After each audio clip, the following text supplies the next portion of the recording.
लोगों ने डीएनए के स्ट्रक्चर की बात कर ली थी। कैसे स्ट्रक्चर में हम लोगों ने क्या क्या पढ़ लिया था? हमने स्ट्रक्चर थोड़ी पढ़ा था, हमने पढ़े थे कंपोनेंट्स ऑफ डीएनए। डीएनए बनता किन चीजों से है। अब हम पढ़ने वाले हैं स्ट्रक्चर ऑफ डीएनए, यानी हमारा जो टॉपिक है आज का वो है स्ट्रक्चर ऑफ डीएनए। भाई स्ट्रक्चर को देखो, समझने के लिए ना अपन एक काम करते हैं, हम पहले देखते हैं डीएनए एक्चुअल में कैसा दिखता है। डीएनए कुछ इस तरह का दिखता है रियल में, ठीक। अब क्योंकि डीएनए एक तरह का हेलिक्स स्ट्रक्चर है, हेलिक्स मतलब स्प्रिंग की तरह ऐसे ऐसे ऐसे घुमा हुआ होता है, ठीक है। तो मैं यहाँ पे क्या करने वाला हूँ, इसकी कॉइलिंग को खत्म करने वाला हूँ, और कॉइलिंग को खत्म करके इसका एक सिंपल सा स्ट्रक्चर ड्रॉ करते हैं जो इस तरह से आएगा, सीढ़ी की तरह आएगा, हाँ कि ना। तो मैं इसको एक सिंपल स्ट्रक्चर में लेके आ रहा हूं ताकि हमें टॉपिक समझ में आ जाए। समझ में आ जाएगा तो आप ये स्ट्रक्चर आपको दिक्कत नहीं देगा, बट अपने को पहले टॉपिक समझना है। तो हमने डीएनए को अनकॉइल कर लिया, डीएनए को बिल्कुल सीढ़ी की तरह कर लिया। तो अब आप ये मान लीजिए मैं आपको यहां से लेके इसका ना मैं काम करता हूं, मैं इसका बीच का टुकड़ा काट लेता हूं, ठीक है। बीच का टुकड़ा, इतना टुकड़ा मैं आपके सामने काट के 1 2 3, तो मैं आपको अब इस टुकड़े का डायग्राम बना के दिखाने वाला हूं, ठीक है। समझना कैसे। तो सबसे पहले हम क्या करेंगे, हमारा सबसे पहला काम डीएनए के स्ट्रक्चर में क्या होता है। अगर आपको डीएनए के स्ट्रक्चर को समझना है ना, आपको पता होना चाहिए शुगर और फॉस्फेट को रखना कहाँ है। जिस बच्चे को शुगर और फॉस्फेट की लोकेशन मालूम पड़ेगी वो डीएनए का स्ट्रक्चर फटाक से याद कर लेता है। समझना कैसे। सबसे पहले आपको बनाने हैं 3 शुगर। कौन से? वो भी डीऑक्सी राइबोज शुगर। एक थोड़ा सा गैप रखेंगे, और आप 3 नहीं, आपकी इच्छा जितने आप चाहें, मैं 3 बनाऊंगा। तो यहां पर ये आ रहे लाइन में, ठीक है। फिर इसके साथ जैसे आपने 3 यहां बनाए, 3 उल्टे यहां बनाओ। ये सीधा है ना, इसको उल्टा कैसे करेंगे? ऐसे लाइन में आ रहे दोनों सेम।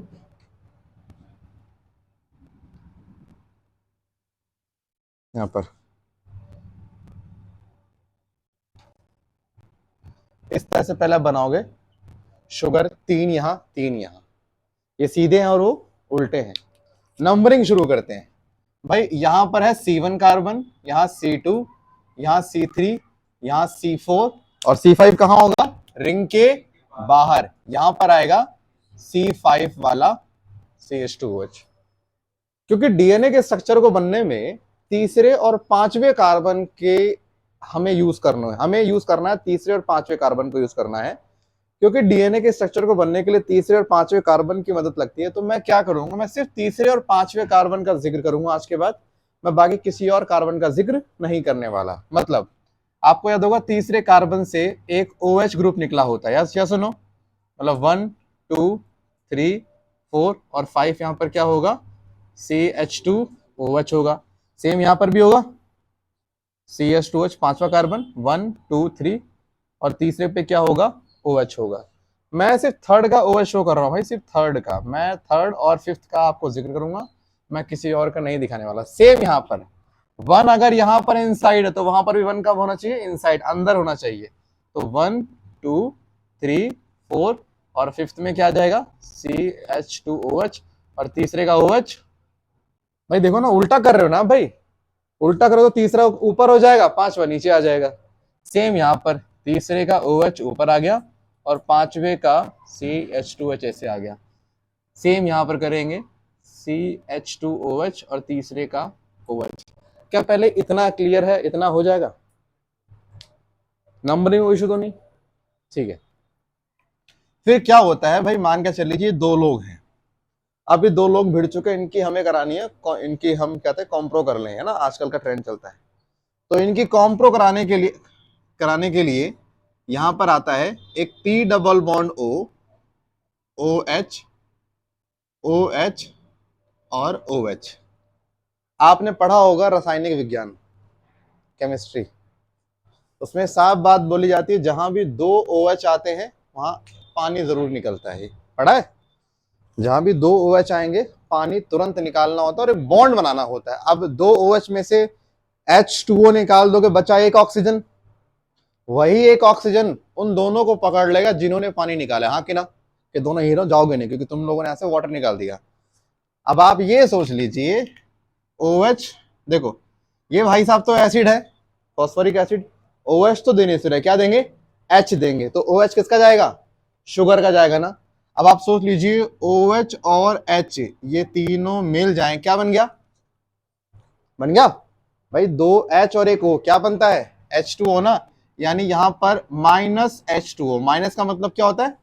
लॉस, पानी का लॉस होगा यहां।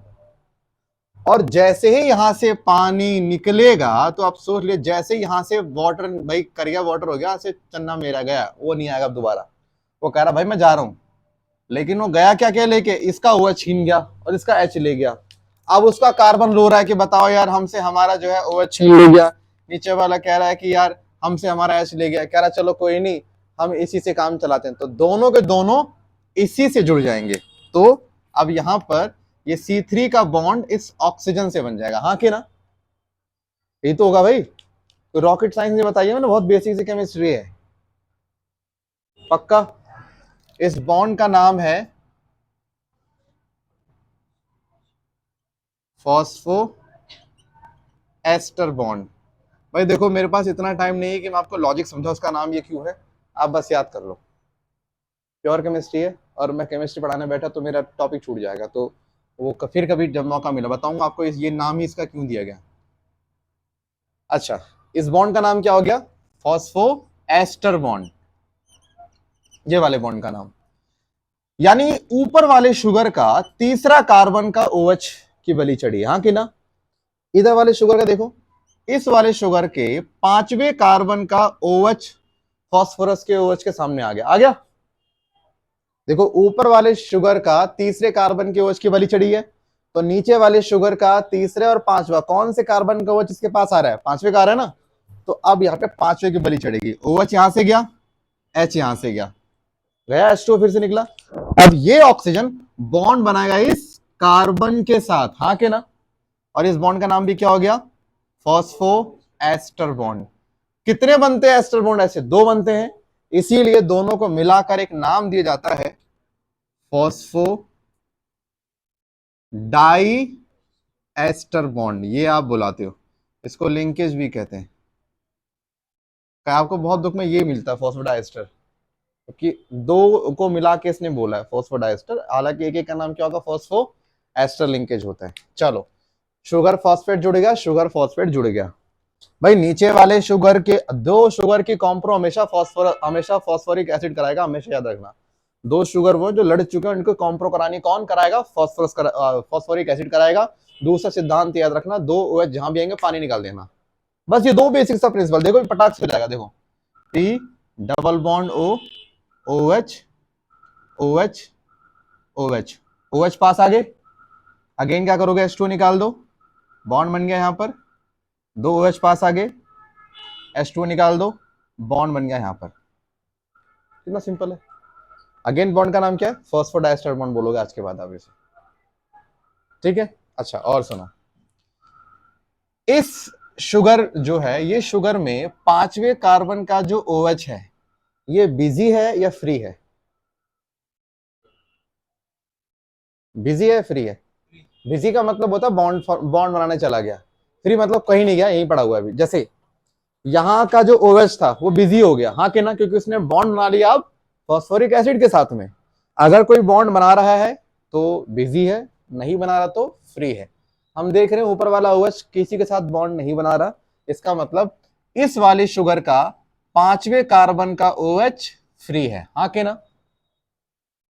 बोल दे, इस वाले शुगर में पांचवे और तीसरे इनमें से किस कार्बन का OH फ्री है? इस बीच वाले शुगर में पांचवे और तीसरे कार्बन में से किस कार्बन का OH फ्री है? कोई फ्री नहीं, दोनों बिजी हैं। कैसे? पांच वाला ऊपर शुगर, तीसरा नीचे शुगर, नीचे वाले शुगर से बिजी हो गया। इस वाले शुगर में बताना, पांचवा भले ही बिजी है लेकिन तीसरा फ्री हो गया, ये हो गया 3-OH। तो जो DNA में आप लिखते हो ना 5-3, उसका मतलब ये होता है कि उस लाइन में जो सबसे ऊपर की शुगर प्रेजेंट है, इस शुगर का 5वें कार्बन का OH फ्री है, जबकि इसी लाइन इसी चैन में जो सबसे नीचे की शुगर जो होगी उसका 5 तो ऊपर बिजी हो गया, लेकिन नीचे क्या फ्री हो गया, 3rd कार्बन का OH फ्री हो गया। तो डीएनए में जो 5-3- है वो ये इंडिकेट करता है कि जिस तरफ आप 5- कहते हो उस तरफ एक ऐसा शुगर होता है जिसके पास 5 और 3 2 होते हैं, तीसरा तो बिजी हो गया, 5वां फ्री आ गया, तो इस एंड का नाम क्या पड़ जाएगा, 5- एंड। ऐसे ही जो इस तरह सबसे आखिरी में होगा उसका 5- बिजी होगा, 3 फ्री आ गया, तो ये क्या हो गया, 3- फ्री आ गया। अगर आप ध्यान से देखो यही सेम चीज आप यहां पर अप्लाई करो, P O oxygen OH OH, P O OH, 2 OH आगे क्या करना है, वाटर निकाल देना है, एक बॉन्ड यहां बन जाएगा, 2 OH आगे एक वाटर निकाल देना है, एक बॉन्ड यहां बन जाएगा, 2 OH आगे एक वाटर निकाल देना है, एक बॉन्ड यहां, 2 OH आगे तो एक निकाल देना है और क्या बन गया, एक बॉन्ड। हाँ के ना, सेम क्या अलग नहीं किया मैंने। इस वाले में क्या हुआ, ऊपर तीसरे कार्बन का OH फ्री आ गया और नीचे कौन से कार्बन का फ्री आ गया, 5th- का फ्री आ गया। यानी जहां 3- का फ्री आ रहा है ये इसके सामने कौन सा एंड फ्री आ रहा है, 5-। इसीलिए कहते हैं डीएनए में कभी भी 5 के सामने 5 नहीं, 5 सामने 3 लिखेंगे, 3 के सामने हमेशा 5।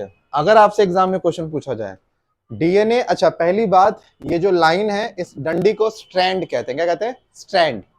अब डीएनए में आप देखो 2 स्ट्रैंड है, 1 और 2। क्वेश्चन ये आता है दोनों स्ट्रैंड में जब 5 से 3 स्टडी करी जाती है तो 5 के सामने हमेशा 3 ही क्यों आता है, 5 क्यों नहीं आता। आपको एक लाइन में आंसर ये देना है क्योंकि दोनों चैन के अंदर शुगर की अरेंजमेंट उल्टी होती है, इसीलिए अगर वो 1 नंबर में पूछता है तो उसमें इतना ही लिखना आपको, क्योंकि शुगर की अरेंजमेंट उल्टी होती है इसलिए जहां पे इसका 5 वहां इसका क्या आएगा, 3 आएगा। अगर क्वेश्चन 3 नंबर में है तो आप अच्छा खासा कहानी लिख के आ सकते हो, तब ढंग से समझाना, देख इधर आ बैठ, ये इसलिए ऐसा होता है। बट अगर नहीं है तो एक लाइन में आप यही लिखोगे आंसर।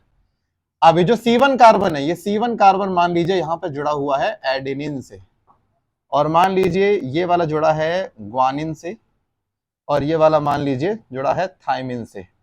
मान लीजिए मतलब मैंने क्यों बोला है, क्योंकि यहाँ पे आप जो मर्जी लिख सकते हो, कोई रूल नहीं है, यही लिखो, कोई भी जो तेरे को बनकर बेस कर।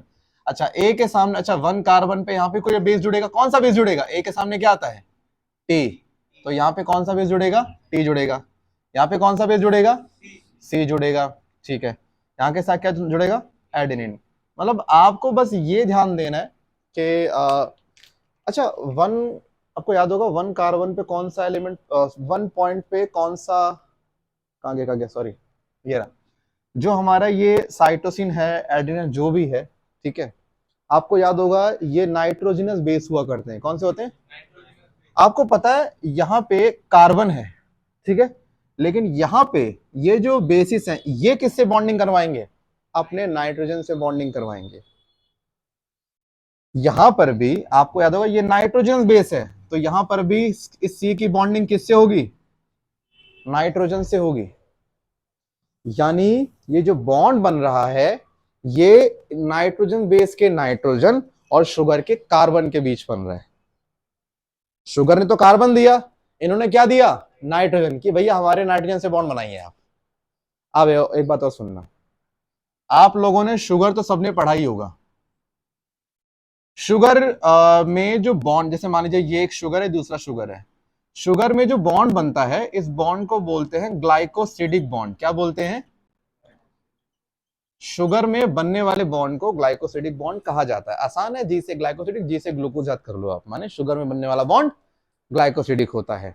अच्छा आप जानते हो शुगर में कार्बन प्रेजेंट होता है, तो एक्चुअल में ग्लाइकोसिडिक बॉन्ड में क्या होता है, एक शुगर का एक कार्बन और दूसरे शुगर का दूसरा कार्बन, और यहां पर ये ग्लाइकोसिडिक बॉन्ड जो है कार्बन और कार्बन के बीच में बनता है, क्योंकि शुगर में क्या प्रेजेंट होता है, कार्बन। यहां पर हम क्या देख रहे हैं, शुगर जो है वो एक बेस से जुड़ रहा है जो कि नाइट्रोजन के साथ जुड़ रहा है, यानी कि ये ग्लाइकोसिडिक बॉन्ड तो है, यानी शुगर से बनने वाले बॉन्ड क्या ग्लाइकोसिडिक, बट इस बॉन्ड में दोनों तरफ कार्बन नहीं है, दोनों तरफ कार्बन होने चाहिए ना, तो इस बॉन्ड का नाम रखा गया एन ग्लाइकोसिडिक लिंकेज, समझे इसका मतलब? एन का मतलब शुगर, देखो ग्लाइकोसिडिक माने शुगर की बॉन्ड, यानी शुगर ने एन माने नाइट्रोजन से सीधा बॉन्ड बनाया है, इसका मतलब ये हुआ। अगर यहां पे कार्बन होता ना तो इसका नाम पता क्या होता है? सिर्फ ग्लाइकोसिडिक लिंकेज, ठीक है। बट एन आ गया, दैट मीन्स क्या, नाइट्रोजन से जुड़ा है, ठीक है। अब आप जानते हो ए और टी के बीच में कितने बनेंगे? दो, है ना। यहाँ कितने बनेंगे? तीन, ठीक है। यहाँ कितने बनेंगे? दो। तो पहले आपको डीएनए का स्ट्रक्चर क्लियर हुआ। ये जो पॉइंट है ना, कोने, जो ये वाले कोने, ये शुगर है भाई। देखो ना, अगर आप इसको सीधी लाइन में ड्रॉ करते हो, जो ये चीज है, ये सीधी लाइन, ये सीधी लाइन ये वाली है, ये वाली। तो ये लाइन जहां कोने पे रुक रही है, कोना क्या है? शुगर है ना। इसका मतलब ये कॉर्नर पॉइंट क्या होगा? Sugar, sugar, sugar. और हर दो शुगर के बीच में क्या आ रहा है? फॉस्फोरिक एसिड आ रहा है। एक बात और सुनो, तीसरा OH फ्री है ना, इसमें से H निकलेगा। H निकलेगा तो चार्ज क्या आ गया? माइनस आ गया ना, आके ना। तो एग्जाम में अगर क्वेश्चन आ जाए डीएनए के अंदर कितने माइनस चार्ज होते हैं, तो बोलना कि कितने, तो खैर हम मतलब नहीं बता सकते, बता सकते हैं बट टाइम लगेगा। नॉर्मली बोलेंगे एक फॉस्फोरिक एसिड पे सिर्फ एक माइनस चार्ज होगा। पर हम लोग पता क्या मानते हैं? PO4 3 माइनस, वो तब है जब तीनों के तीनों H प्लस निकल जाए और बॉन्डिंग में इन्वॉल्व ना हो। यहाँ दो बॉन्डिंग में चले गए ना, इसलिए माइनस चार्ज नहीं आएगा। माइनस चार्ज सिर्फ एक होता है। और 90% बच्चा गलत करके ही आता है, वो 3 माइनस पे ही लिख के जाएगा। अबे 3 माइनस लिखना ही क्यों है? एक माइनस लिख कर आना है सिर्फ, क्योंकि एक ही इस पे नेगेटिव चार्ज है। तो भाई क्या पहले आपको डीएनए का स्ट्रक्चर क्लियर हुआ? डीएनए में 3 तरह के बॉन्ड पाए जाते हैं, मैं आपको बता रहा हूं कौन कौन से। सबसे पहला बॉन्ड होता है बेस और बेस के बीच में, मतलब ये दोनों, है ना। इस बॉन्ड को क्या बोलते हैं? Hydrogen bond. दूसरा होता है बेस और शुगर के बीच में बॉन्ड, बेस और शुगर में, इसका नाम क्या होगा? N glycosidic bond. तीसरा होता है शुगर एंड फॉस्फेट के बीच में, इसका नाम क्या होता है? Phospho diester bond. बस ये 3 तरह के बॉन्ड होते हैं डीएनए में, इतना याद रखना। कभी पूछ ले, बताइए शुगर बेस का बॉन्ड कैसे बनता है, शुगर फॉस्फेट का बॉन्ड कैसे बनता है, मतलब नाम क्या, बस इतना पूछेगा। और बाकी को मुझे मुश्किल लगता नहीं इसमें कि आपसे कुछ अभी याद ना हो। कभी कोई बच्चे क्वेश्चन पूछना, सर मान लीजिए हमने यहाँ पे एक फॉस्फोरस लगा दिया है, यहाँ लगा दिया फॉस्फोरिक एसिड, अब क्या होगा? अगर आपने एक फॉस्फोरिक एसिड लगा दिया, इसका तीसरा विधि हो गया, बट उस फॉस्फोरिक के नीचे फिर से आएगा, शुगर आएगा, उस शुगर का ऊपर वाला पांचवा फिर बिजी, फिर से तीसरा क्या आ गया? फ्री आ गया। यानी आप नीचे चाहे लाख शुगर जोड़ दो, आपको गारंटीड नीचे क्या मिलेगा? आपको 3 सबसे आखिरी वाले का फ्री मिलेगा ही मिलेगा। यकीन ना हो तो एक काम कर सकते हो, मैं आपको बताऊं सिंपल तरीका है। 10 लोग खड़े करो, एक के हाथ पे लिखो 5 एक लिखो 3, ठीक है। कंडीशन ये है लाइन में कि एक दूसरे का हाथ पकड़ना और सीधी लाइन में खड़े रहना है, सर्कल में नहीं रहना। मान लीजिए मैं हूं 5 3, मैंने 3 से मान लीजिए मैं बीच में एक बच्चे को लाता हूं जिसका नाम है फॉस्फोरिक एसिड। वो बच्चा क्या है? Phosphoric acid. तो मैंने अपने इस बच्चे को, मैंने मान लीजिए तीसरे कार्बन से मैंने बच्चे को पकड़ लिया, तो वो बच्चा क्या करेगा? उसने मेरे को पकड़ा 3 कार्बन से, वो दूसरे वाले का कौन सा हाथ पकड़ेगा? लेफ्ट वाला ना। वो कौन सा है? 5 वाला। ऐसे और लंबी चैन बनाइए। इस चैन में सबसे आखिरी वाला जो होगा, इसका एक हाथ फ्री होगा ना, हाँ के ना। और यहाँ पे कौन सा हाथ फ्री होगा? लेफ्ट वाला होगा। तो इसका मतलब क्या? 5 और 3 फ्री मिलेंगे आपको।